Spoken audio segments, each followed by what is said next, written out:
حکوومەتی هەرێمی کوردستان لە قەیرانێکی سەختی داراییە، بەڵام قەیران پرۆسەی چاکسازی نەوەستاندووە. وەزارەتی خوێندنی باڵا و توێژینەوەی زانستی لەسەر بودجەی وەزارەت سیستەمی بەڕێوەبردنی ئەلکترۆنی ڕاگەیاند. وەزیری خوێندنی باڵا دەڵێت دەمانەوێت خێراتر و کاراتر کارەکان بەڕێوە بین و ڕۆتین نهێڵین.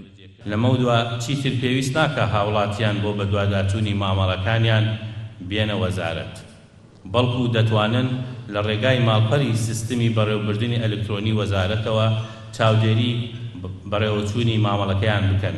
قوبات تاڵەبانی جێگری سەرۆکی حکوومەتی هەرێم ستایشی وەزارەتی خوێندنی باڵا دەکات و دەڵێت بەرهەمی ئەو هەوڵانەتان چەند ساڵی داهاتوو دەبینرێت. هەنگاوی جدیتان ناوە بۆ بەرزکردنەوەی ئاستی فێرخواز و مامۆستا. بوونتان بە پرۆفیسۆریان مامۆستا ئیمتیاز نییە، بەڵکو دەبێت دەرەنجامی ڕەنج و ماندووبوونێکی زۆر بێت. هەروەها نابێ وەرگرتنی شەهادەیەکی خوێندنی باڵا ئاسان بێت. ئەگەر وەکو ئیمتیاز ببەخشرێت قیمەتی نابێت. قوبات تاڵەبانی کە دەستێکی باڵای لە پرۆسەی چاکسازی هەرێم هەیە دەڵێت چاکسازیەکانی وەزارەتی خوێندنی باڵا هاوتەریبی چاکسازی وەزارەتەکانی تری حکوومەتن و بەردەوام دەبین. هەنگاوێکی تری چاکسازی و نوێگەری دەبینم.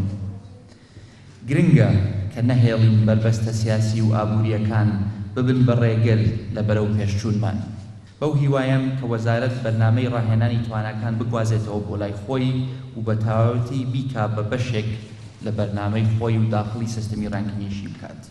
سیستەمی بەڕێوەبردنی ئەلکترۆنی لە وەزارەتی خوێندنی باڵا و توێژینەوەی زانستی 6 بواری سەرەکی لە خۆ دەگرێت و بەو سیستەمەش 8500 مامۆستا و 200,000 فەرمانبەر و 125,000 خوێندکار تەواوی وردەکاری و زانیاریەکانیان بە ئەلکترۆنی دەکرێت و لەمە دواش مامەڵی هاوڵاتیان لە وەزارەتەکە بە ڕێگەی ئۆنلاین و ئەلکترۆنی دەبێت.